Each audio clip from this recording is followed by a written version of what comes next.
On his first night in prison, he was placed among over 100 hardened criminals. As a quiet and honest man, he tried to remain composed, but his cellmate Blake was already on the verge of tears. New inmates were often targeted by gangs. If they sensed weakness, they would torment you mercilessly on the very first night. Hearing Blake's cries of pain, Jacob realized he had to toughen up or become the next victim. The prison housed 3 major gangs: the dominant local gang, the Mexican gang, and the street gang. Each member carried homemade weapons. To survive, Jacob sought protection from the local gang, but as he approached them, he accidentally bumped into another inmate.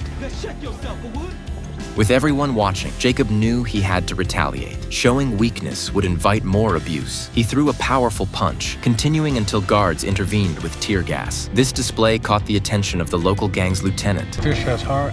A few days later, after being released from solitary confinement, Jacob was approached by a gang member nicknamed Shotgun. He introduced Jacob to the gang's lieutenant, who had already investigated Jacob's background. Before his incarceration, Jacob was a stockbroker with a loving wife and son. However, a distracted moment while driving led to a fatal accident, killing a friend in the back seat. This mistake landed him in prison. The lieutenant understood Jacob's desire for protection. In this brutal environment, survival without gang affiliation was nearly impossible, but there were conditions. You'll get your fucking hands dirty like the rest of us. Or you can go back to seeing how that lone bullshit works out for you, money man.